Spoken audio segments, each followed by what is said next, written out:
Hello, I'm Nito Cobain, and welcome to Side by Side. My guest today is as comfortable discussing technology as he is tea times. He's a business leader, a philanthropist, and the driving force behind one of the nation's oldest PGA Tour events, North Carolina's PGA Wyndham Golf Championship. Today, we welcome Mr. Bobby Long. Funding for Side by Side with Nito Cobain is made possible by... Here's to those that rise and shine, to friendly faces doing more than their part, and to those who still enjoy the little things. You make it feel like home. Ashley Home Store. This is home. The Bud Group is a company of everyday leaders making a difference by providing facility solutions through customized janitorial, landscape, and maintenance services.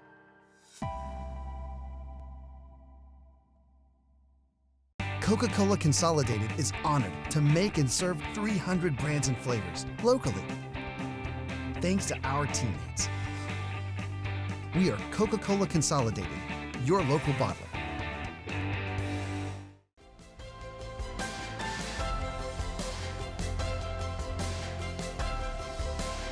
Bobby, welcome to Side by Side. We're glad to have you here. I've got to take you back.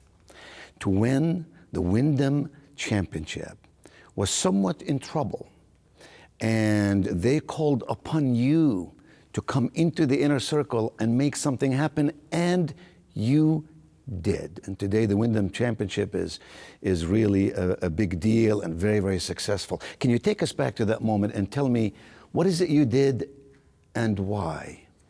So, well, first of all, Nita, I'm thrilled to be here with you, and I've admired forever everything you've done. In 2003, I had sold my business in 2002, and unfortunately, it had been in the newspaper and that kind of stuff. So I was getting a lot of calls by a lot of different people for charitable contributions, etc. One of those calls was from a kid named Mark Brazel. Mm-hmm.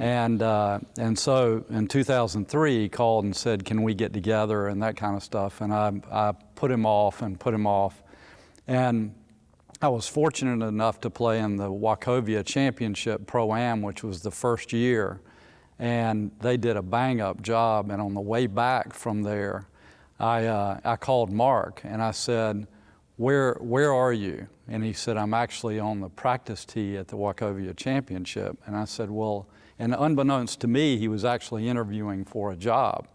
And so I said, well, how long would it take you to be in my office? And he said, "I'll be there in 2 hours.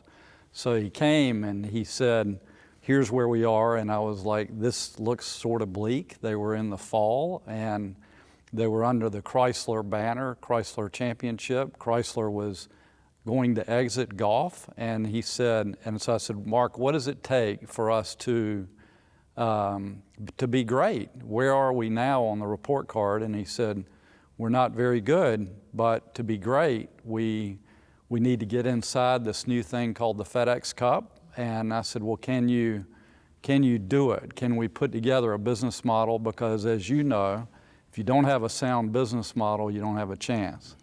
And if you don't have an energetic leader, you don't have a chance." And Mark was that, mm-hmm. and he had the business model.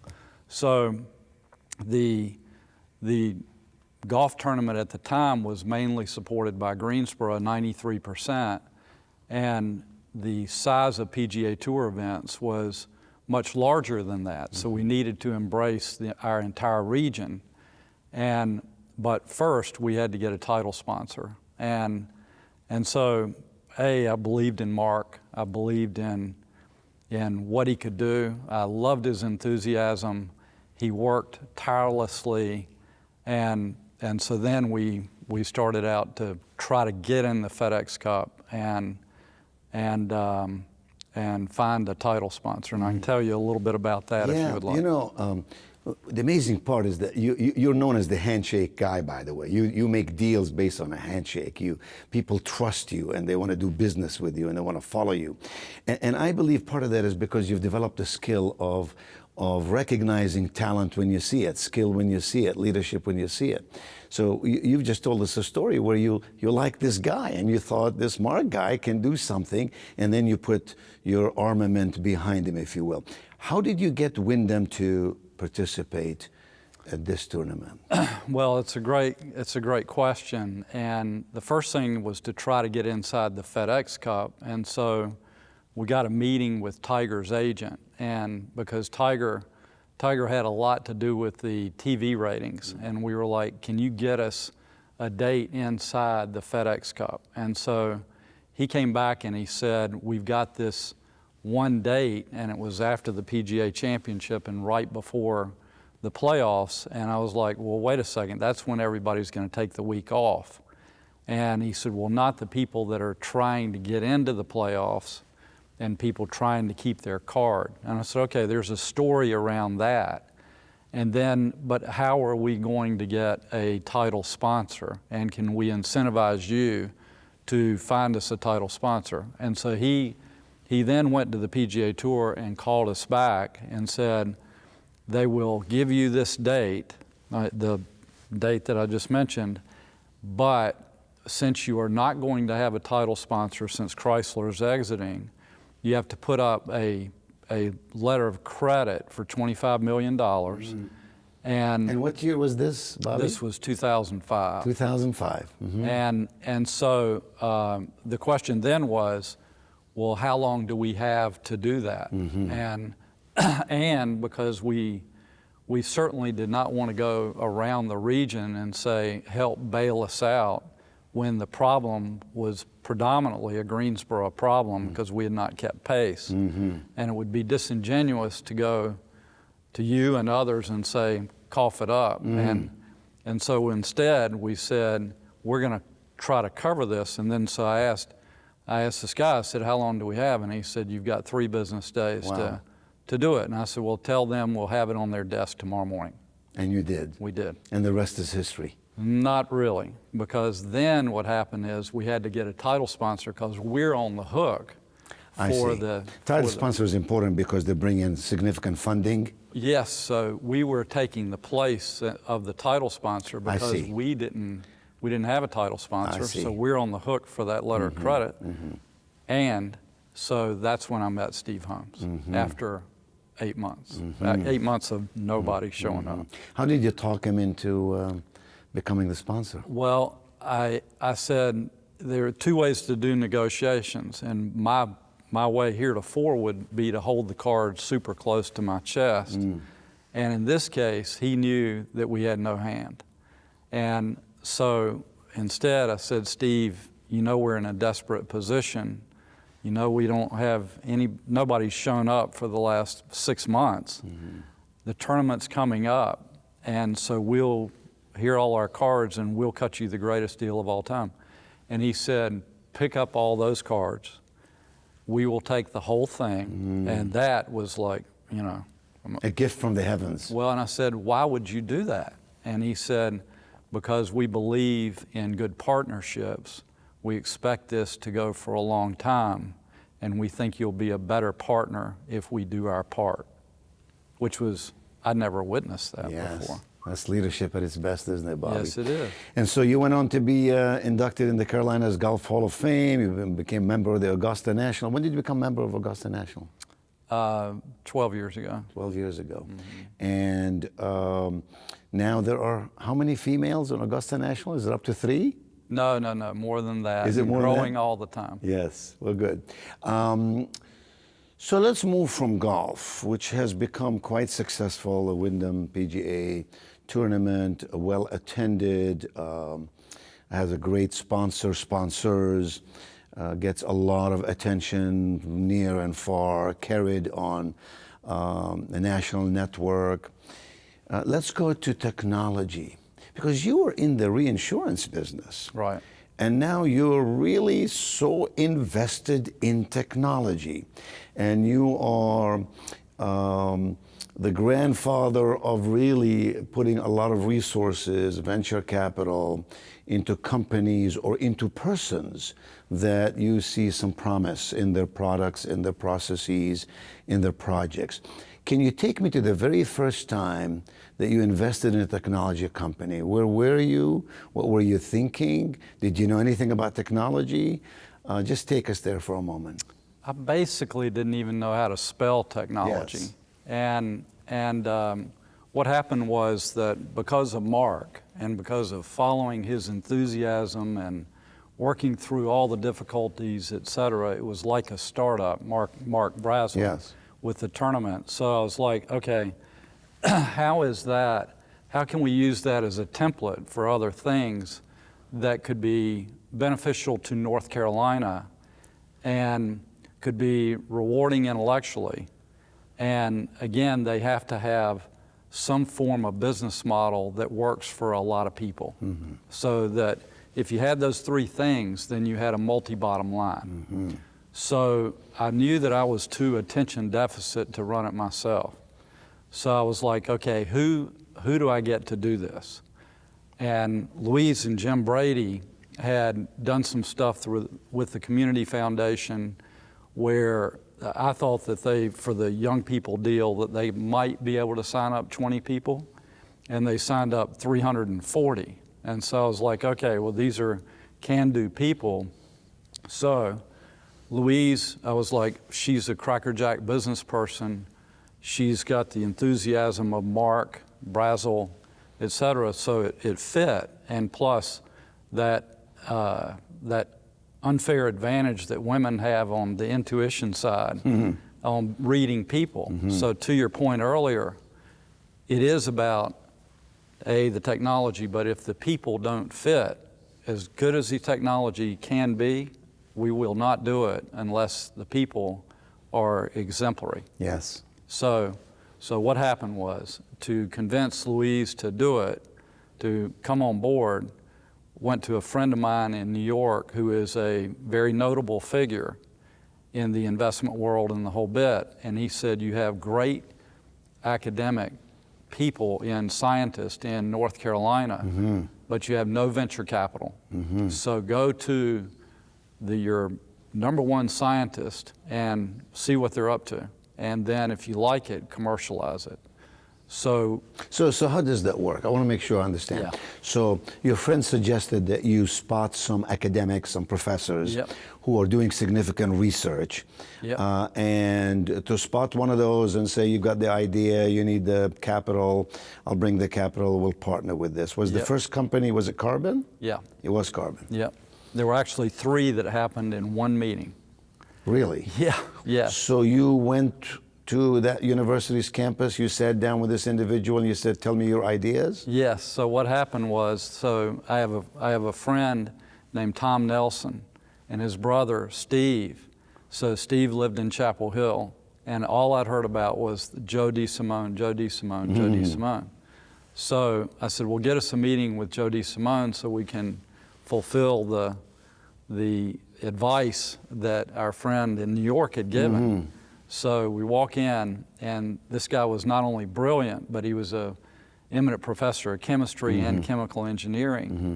And in chemistry, I had such a hard time in chemistry that I dropped it when I was a freshman and went back and took it as a senior because I didn't want to feel insecure about chemistry the rest mm-hmm. of my life. And yet when Joe talked, I understood it wow. pretty well. Yes. So anyway, I said, Louise and I said, what are your 3 best thoughts? And he said, well, a 3D printer that would be like raising Terminator out of a puddle of liquid.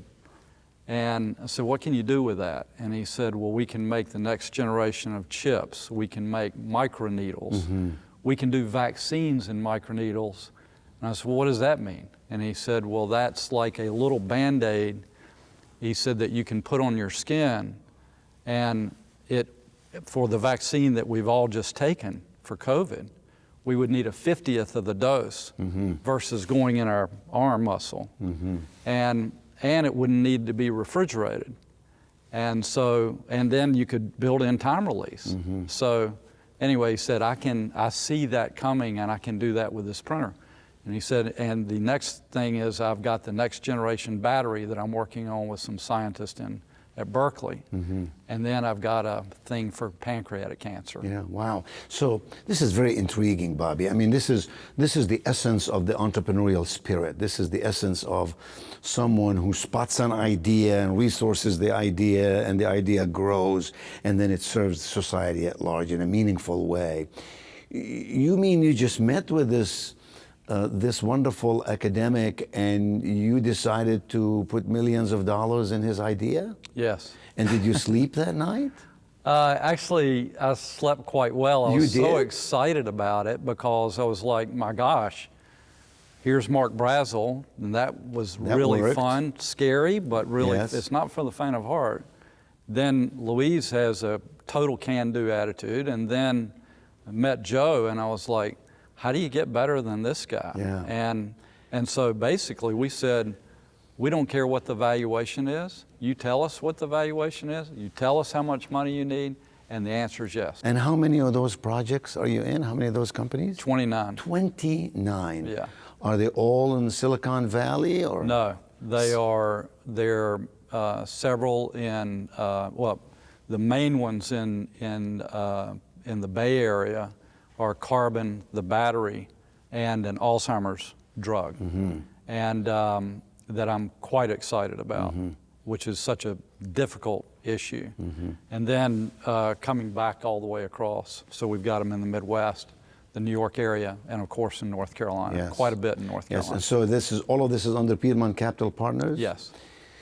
Well, you know, listening to you, what fascinates me is you are a great American who took risks building your first business. You worked hard. You had to make difficult decisions. You found solutions to problems that perhaps others were not able to find that quickly. You succeeded, and then you wanted to multiply that into a zone of significance.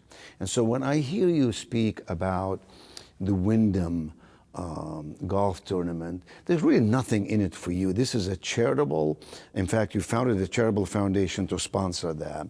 And in fact, you give a lot of contributions to other nonprofits in the region. And then you were intrigued by these professors who are doing amazing things, but more so you were intrigued by the result of what they're working on. So when you speak about Alzheimer's or the little Band-Aid, you know, with the vaccine, there's a sparkle in your eye. There's something about you that just comes through. And that's a remarkable trait, Bobby. I hope that you acknowledge that God has given you an incredible skill and talent and a seed for greatness, because you are doing it through other people and helping other people grow. Think of those 29 companies that are hiring people and coming up with technologies and serving society, not only in the United States, but perhaps globally as well. You started with carbon and those 2-3 ideas. And how long has it been to get to 29 companies? So that started in 2013. Okay, so wow. So in less than a decade, we're in 29. Any of those went public? Yes, actually one went public earlier this year, and this one I'm actually quite excited about. It's called Neximmune. So what happened here was that there's a fellow named Saul Bearer, and Saul Bearer was born in a concentration camp. And by the luck of the draw, he got out and he ended up in this country. And he is one of the greatest Americans of all time, because he is thankful every single day for the opportunities he got here. Yes. And he worked his way through, I mean, so much sweat and the whole bit. You understand this better than anybody. And he founded a company called Celgene, which at the time was nothing, but through perseverance, he created the greatest cancer drug there's ever been. So in this case, he spotted a technology that tames the immune system. So the immune system is the most powerful drug ever created. Yes. And it can cure cancer, and it can also, if you are able to tame it, then you can cure type 1 diabetes, you can cure autoimmune diseases, all these afflictions that unfortunately our friends and loved ones have. Yes. And so anyway, that went public in February. Went public, and what was the price of the stock when it went public? So it's down a little bit from where it went public, but this is one of those things where they were raising money. Yes. It was a successful IPO, initial public offering, but I'm excited about what they're doing. Yes. Take diabetics. Yeah. Okay, go ahead. Yeah. Well, it takes time for these companies. It takes time. There are ups and downs, but eventually they do very well. So I'm not selling any. no. Look, we could talk to you for hours because we're intrigued by the America that created opportunities for so many. You know, America has a lot of blemishes in its history, but we have to focus on the goodness in this country. And as your friend appreciates what this nation stands for and the opportunities that are laden within it, that's really what you're creating, and I'm fascinated by all these discussions, especially when you talk about technology companies that creates medicine and that creates a better, living space for all of us with health and so on. I want to take you back now, full circle back to golf. Okay. I remember, and I want you to tell me the inside story on this, Bobby. Okay. I remember when the Wells Fargo PGA in Charlotte had to delay for a year. They would lose their slot, I guess, or their time on the calendar. Quail Hollow had to do some work at Quail Hollow, and they were in a difficult time trying to figure out what do we do. We gotta maintain this, and they turned to you again, and you solved it for them, and you took them down to Wilmington, North Carolina. Tell us that story briefly. Well, a few of us had started a club there called Eagle Point Golf Club, and we were quite proud of it as being a great test of golf. And so our buddies, Johnny Harris and Mike Everett, called and said, would you be open to doing this in 2017? And so it was a chance to do something for the Wilmington area. And it was also a chance to demonstrate our product and how good it could be. And so it was a lot of fun. And you did it, and it was very successful. Everybody was happy. Yeah. I read somewhere the story of you being down at the Augusta National, and a little boy was with his daddy right out on the green, and somehow this little boy got injured. Yeah. And some blood was coming out, and there was a doctor there who was trying to tend to him, but the doctor did not have the resources to make it happen, whatever first aid materials. And you happened to be standing there, and they didn't know who you were, but you said, give me a second, and you ran back somewhere, and you came back within seconds with all of the first aid that they needed. And nobody remembered who the doctor was, but everybody remembered who Bobby Long was. What did you do? You ran back where? How did you find this stuff? Well, the resources available around Augusta National are amazing, and I was shocked when anybody even mentioned that story, because what a joy for me. Here was a little kid, and I remember taking my son as a little kid to the Masters long before I was involved with it at all. And Augusta is the most hospitable place of all time, so I was simply doing my duty. So it was a joy for me. Yeah, but Bobby Long, that duty is a pattern in your life. One can point to hundreds of points of light that you lit for others, and that's why I believe you're blessed. That's why I believe you have the mind that you have and the capacity that you have to be a leader in the community. Almost everything that needs help and comes to you, you find a way to make sure it's a win-win-win for everybody. What's next for Bobby Long? You are involved in all these boards. You're investing in all these companies. You're chairing the Wyndham Championship board and the charitable foundation that is related to it. What's next for you? Well, first of all, thank you for saying that. And I do think that the people that I've admired the most have, when they've achieved success, instead of swelling, they grow. And if they grow, then they're giving back. And if they're, anyway, you know the difference. And we can all spot the difference. But the one thing that, and always you have to put these things in context from a timing perspective.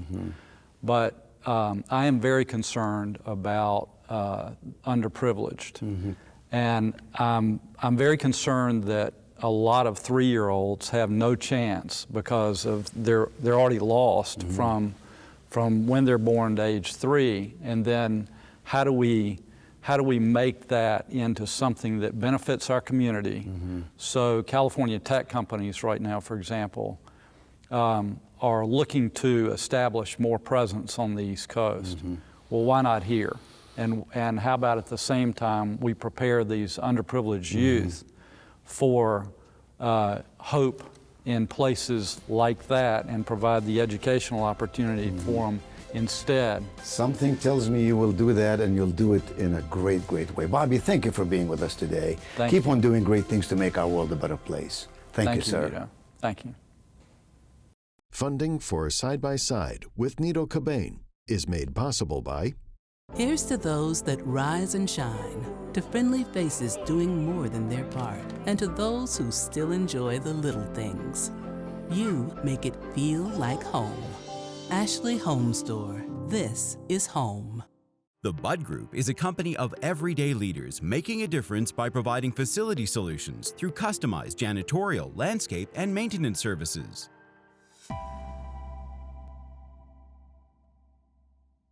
Coca-Cola Consolidated is honored to make and serve 300 brands and flavors locally. Thanks to our teammates. We are Coca-Cola Consolidated, your local bottler.